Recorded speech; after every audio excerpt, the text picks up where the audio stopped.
नमस्कार, मैं बलवंत कुमार पांडे और आज आपकी मुलाकात कराते हैं गांव के कुछ किसानों से। इस समय हम दनघटा थाना क्षेत्र में हैं और यहाँ पर कुछ किसान हैं।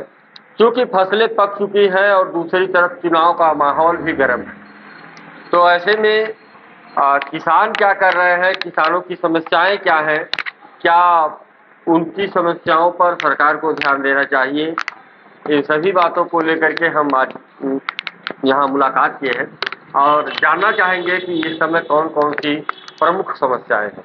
नमस्कार। नमस्कार। क्या नाम पड़ेगा? सतीश उपाध्याय। कहाँ घर पड़ेगा? हास डाड़ी। उपाध्याय जी, देखा जाए किसानों की फसलें इस समय पक चुकी हैं, तो कौन कौन सी फसल लगाए थे आपने? गेहूँ। बस गेहूँ है? गेहूँ सरसों। गेहूँ सर, तो सरसों कट करके आपके घर पे पहुँच गई? सरसों कट गया। अब गेहूँ की बात है, गेहूँ फील्ड में? हाँ, गेहूँ फील्ड में, खेत में है। तो इस समय किन किन परेशानियों का सामना किसानों को करना पड़ रहा है? वही शॉर्ट सर्किट से आग लग रही है। अभी 2 दिन पहले लगी थी। Short circuit? हाँ, शॉर्ट सर्किट से। और कौन सी परेशानियां हैं किसानों के लिए? बहुत सूखा ओझा भी अभी समय आ रहे हैं। हाँ। वो भी नवमी में अपना चढ़ाएंगे। अभी 15-20 दिन की दिक्कत है। 15-20 दिन लाइट काट दें सुबह 8 बजे 9 बजे से शाम 5-6 बजे तक, जब तक हवा कम न हो जाए। अच्छा, यानी विद्युत जो चल रही है इसको रोका जाए? बिल्कुल रोका जाए। इस नाते सारे तार जर्जर हैं।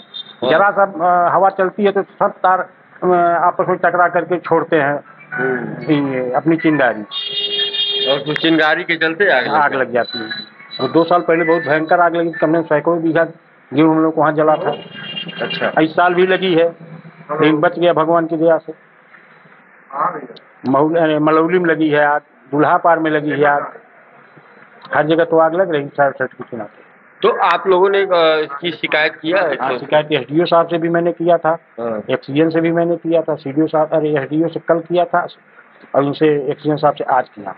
तो क्या कहते हैं? अब वो कहते हैं भैया चुनाव का माहौल है, अब नेता लोग जहाँ बैठते हैं लाइन नहीं रहती है तो तुरंत दबाव बना देते हैं लाइन चलाने के लिए।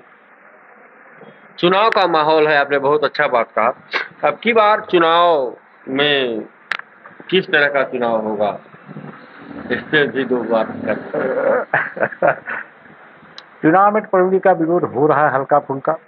हल्का फुल्का? हाँ, हल्का फुल्का क्या मतलब, विरोध है उनका बहुत तेजी के साथ। ये जो विरोध हो रहा है ये जारी रहेगा कि बीच में खत्म होगा आगे कुछ? अब जारी तो नहीं रहना चाहिए भाई, केंद्र को देखना पड़ेगा ना। केंद्र को देखते हुए जारी नहीं रखना है। वैसे प्रवीण को देखते हुए? प्रवीण को देखते हुए तो भाई मजबूरी बस वही केंद्र की। अच्छा, 1 सीट कम हो जाएगी। अच्छा, वो 400 पार करना है? हाँ, 400 पार करना है, लेकिन प्रवीण का विरोध है, इसमें कोई दो राय नहीं। जब शुरुआती दौर में जो विरोध था उससे कम हुआ है कि विरोध बढ़ रहा है? अब तो धीरे धीरे कम हो रहा है, हमारे धीरे धीरे कम हो रहा है, लोग मन बना रहे हैं। हाँ, धीरे धीरे मन बना रहे हैं। किसानों को इस समय किन किन बातों पर विशेष ध्यान देना चाहिए, इस पे कुछ कहेंगे? अब समय से फसल कट जाए, विद्युत बाधित कर दी जाए दिन में। हाँ, कट जाए, इसके बाद फिर विद्युत अपना चालू कर दें, कोई इसमें दिक्कत थोड़ा। यानी मेन समस्या देखा जाए तो विद्युत का ही सबसे ज्यादा? हाँ, विद्युत का। और फिर सूखा ओझा वाला है, नवमी आ रही है, 3-4 दिन बाद तो नवमी शुरू हो जा रही है। हाँ, 9 तारीख से शुरू हो रही है। 9 तारीख से शुरू हो जा रही है। हाँ। उसमें भी सूखा ओझा लोग सुखैती करेंगे तो चौरस्ते पर तिरस्ते पर डलवाते हैं अपना। हाँ, दिया कपूर जो भी होता है। हाँ, तो उसमें भी अब क्यों नहीं, आग लगने की संभावना तो रहेगी। यानी इस तो समय वो जो है अपना शाम को जलाना, मतलब हवा कम हो जाने के बाद जलाना। कम हो जाने के बाद और पानी उनी रख के, यानी देवी माता जो प्रसाद ले ले तो उसके बाद बुता दें। बिल्कुल बुता दें। अभी समय तो जो माहौल है कि बीड़ी सिगरेट कोई पी के फिर फेंक देगा, उस पर भी आग लग जाएगी। तो देखिए, किसानों के वर्तमान देखा जाए शत्रु कहा जा सकता है। वर्तमान शत्रु 2 चीज है। एक विद्युत का 9 बजे के बाद प्रवाहित होना, यानी 9 बजे डिस्कनेक्शन कर दिया जाए ताकि प्रभावित हवा का जब लू झकोरा चलता है उसमें विद्युत सप्लाई न रहे, ताकि किसानों की फसलें न जलें। और दूसरा सोखा ओझा जो है सुखैती इत्यादि बढ़ा करके धार कपूर चढ़वा रहे हैं, और जिसके चलते किसानों के फसलों को नुकसान काफ़ी हो सकता है, काफ़ी हद तक किसान परेशान हो सकते हैं। फिलहाल और एक है हमारे साथ भाई साहब, इनसे भी पूछेंगे कि किसानों की समस्याओं से किस तरह से निजात पाया जाए। क्या नाम पड़ेगा आपको? राजेश कुमार पांडे। कहाँ घर है? सेमट नाड़ी। ये जो अभी चाचा जी से बात हुई, उन्होंने कहा कि विद्युत जो प्रवाहित हो रही है उसको रोका जाए, तो उस पर एकदम तुरंत रोका जाए। हाँ, उससे फसल हम लोगों की सब बर्बाद हो जाएगी। कई जगह आग लग रही है, किसान परेशान हो जाएंगे। तुरंत रोका जाए उसको, तुरंत रोका। हाँ, टाइम से बिजली मिले और टाइम से कट जाए। दिन में तो एकदम हवा के चलते बिजली न मिले। अच्छा, दिन में बिजली नहीं चाहिए? सारी फसल हम लोगों की बर्बाद हो जाएगी। कई जगह आग लग चुकी है, हमारे गांव में भी आग लगी है 2 दिन पहले। अच्छा। किसी तरह से हम लोग बुझाए, उसको बचा लिए फसल। सारे तार बहन जो लूज हैं यहाँ, और सब आपस में हवा को जस्ट टकराते हैं, और तुरंत चिंगारी से जो आग लग रही है। चलिए ठीक है, हमारी बात हुई। आपको बता दें कि किसानों की समस्याएं जो बनी हुई हैं, मेन बात ये है। क्या नाम पड़ेगा भाई साहब? संतोष सिंह। कहाँ घर पड़ेगा? अजाओ। अच्छा, हाँ, पिछले वर्ष तो अजाओ के आसपास चूल्हा पार में लगा था तीसरे साल।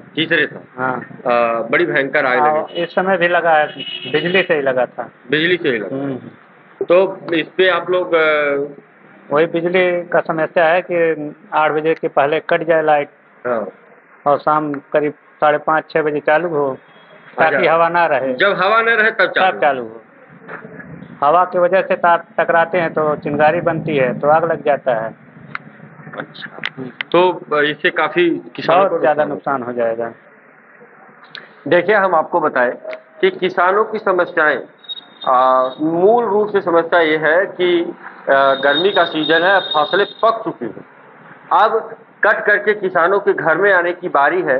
तो इसमें सबसे बड़ी समस्या है आग लगती है और सब कुछ जल करके स्वाहा हो जाता है। लपटों के बीच आग को बुझाना बिल्कुल मुमकिन नहीं है, और जहां तक देखा जाए फायर ब्रिगेड की बात, तो वह भी फेल हो जाती है, पर्याप्त मात्रा में उपलब्ध नहीं है। कभी कभी एक दिन में एक साथ 3-4 जगहों पर आग लग जाती है, जिसको बुझा पाना काफी मुश्किल हो जाता है। फिलहाल आप अपनी सावधानी बरतने के साथ साथ विद्युत विभाग को भी चाहिए कि वो सुबह 8 बजे से ही विद्युत बंद कर दे, और शाम को 6 बजे के लगभग ही जब विद्युत की जरूरत हो तभी स्टार्ट करें। नहीं तो कभी भी किसी किसान के घर में जो रोजी रोटी का साधन बना हुआ, जो किसान कड़ी मेहनत पसीना बहा करके कड़कड़ाती ठंडी में अपने खेत की सिंचाई करके अन्न पैदा किया है, वो उसके हाथ से, उसके मुंह से निवाला छिन जाने वाला है। तो इसके लिए किसानों से बात हुई। फिलहाल आप लोग देख रहे हैं, इसी तरह से किसी खबरों के साथ फिर आपसे किसी मोड़ पर मिलेंगे। तब तक के लिए नमस्कार।